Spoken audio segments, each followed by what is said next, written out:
ये तरफ के मन नहीं करी थी। भारत माता की। हमारे बीच में उपस्थित आज के इस कार्यक्रम में आदरणीय चरण पूजनी संत श्री उदयनाथ बाबा जी के श्री चरणों में सादर प्रणाम। मेरा नाम ले दिया गया है। ऐसे श्री रूपनारायण सिन्हा जी और हमारे हरिओम आर्यन जी जो आज के मुख्य वक्ता हैं। जल फल बाबा वो जल फल ही है, वो जल फल है, जल फल से करते हैं। वो बताएंगे कल आप लोगों को।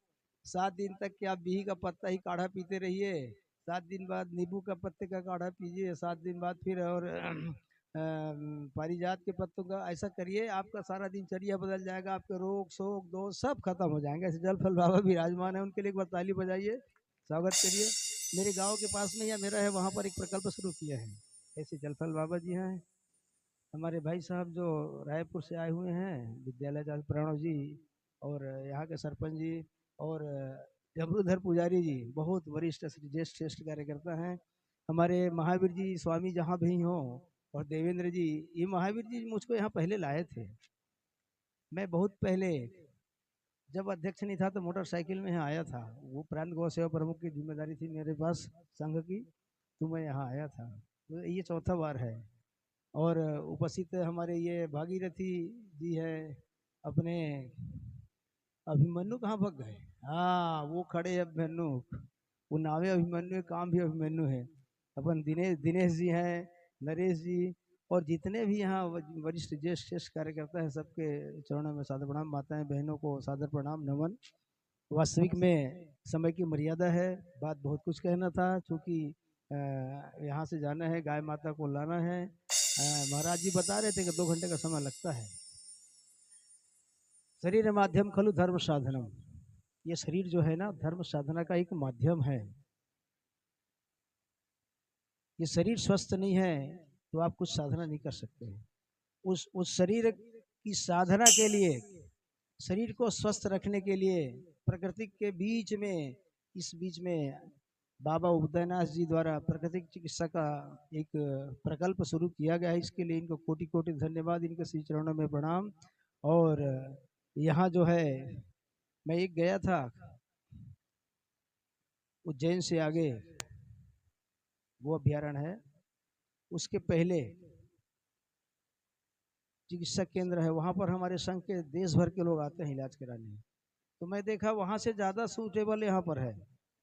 हर प्रकार से ये ऐसा लगता है कि ये छत्तीसगढ़ में पहला केंद्र बनेगा आरोग्य का। सब लोग स्वास्थ्य लाभ प्राप्त करेंगे।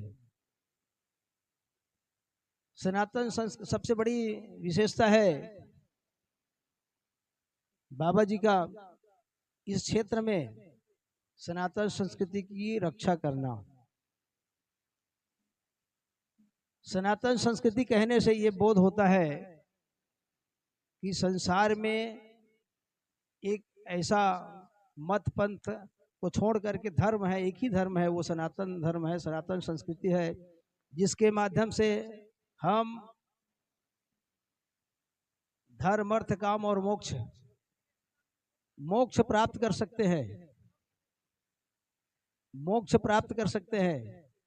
शरीर मन बुद्धि और आत्मा, आत्म तत्व को पहचान कर सकते हैं। दूसरा संसार में ऐसा कोई मत पंथ और धर्म नहीं है, विचार नहीं है जो ये अंतिम जो सत्य है, अंतिम कड़ी है, अंतिम पुरुषार्थ है, उस मोक्ष के पुरुषार्थ को प्राप्त कर सके। वो पुरुषार्थ सनातन संस्कृति में ही संभव है। बाकी तो ज्यादा से ज्यादा स्वर्ग तक पहुंच सकते वह भगवान नहीं दूत पहुंचा सकते।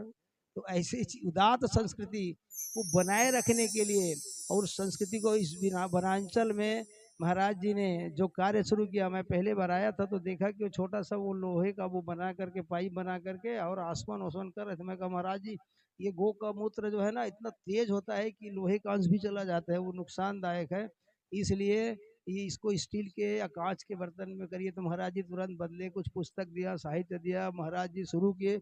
यानी शून्य से काम शुरू करना कितना कठिन काम है। 11 वर्ष की उम्र से महाराज निकले। इनकी बहन जो है आई है, दीदी यहीं कहीं घूम रही होगी, वो मैं मिला उनसे, बोले कि हम 5 भाई, बोले ना 5 भाई बहन, 5 भाई बहन में चौथे नंबर का आप हैं, सबसे छोटे हैं। और इसलिए बाबा जी इस क्षेत्र को चुने। हो सकता है एक दैवी विधान, ईश्वरीय योजना थी कि यहाँ पर बाबा जी आकर के हम सब लोगों को इस प्रकार से गौ सेवा का माध्यम बना करके हम सबकी सेवा करने के लिए शुरू किए हैं। गाय के बारे में तो भैया जी बोले हैं, और मुझको बोलने के लिए 1 घंटा चाहिए कम से कम। गाओ विश्वस्य मातरः है, गाय विश्व की माता है, ऐसे सहज नहीं कहा गया है। विश्व की माता कहने का मतलब विश्व में क्या होता है, मनुष्य बस नहीं आता, प्राणी मात्र ही नहीं आता, संपूर्ण चराचर जगत आता है। अब इसको माता के सबको पोषण करने वाली गाय माता है। गाय सृष्टि का संतुलन है, गाय नहीं है तो सृष्टि नहीं बचेगा, मानवता नहीं बचेगी। और ऐसे गाय माता वो जाते ठीक है, गाय मातल पर घायल जाते जान दे महाराज जी, जल्दी हो इस दिन बूढ़े को 2 घंटा लगते। तो ऐसे गाय माता को हम सब सेवा करें। गाय माता की सेवा करने में जल्दी समाप्त कर रहा हूँ। गाय माता की सेवा करने से सभी प्रकार की कामनाएं पूरी होती है। आप रामायण मत पढ़ो, गीता मत पढ़ो, माला मत जपो, कुछ मत करो, गाय के पीठ में गाय को प्रसन्न करके हरी हरी घास खिला करके पीठ में हाथ फेरो, आपकी सारी मनोकामनाएं पूरी हो जाएगी, आपके अंतर्गत की सारी शक्तियां जाग जाएगी।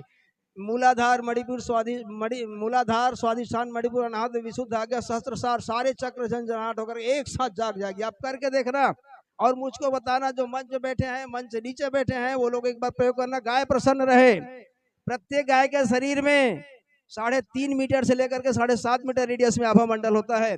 गाय कहने का मतलब ना, गाय वही है देसी गाय जिसका कुबड़ रहता है। उस गाय के पीठ में सूर्य केतु नाड़ी रहती है। आप हाथ फेरिए और प्रसन्न करिए, और उसका इतना करके आप देखिए, गाय माता आपकी सर्व मनोकामना पूरी करेगी। इसलिए ऐसा कहा जाता है कि 33 करोड़ देवी देवता जो उन्हें वास करते हैं। बड़े भाग मानुष तन पावा, सुर दुर्लभ सत ग्रंथन गावा।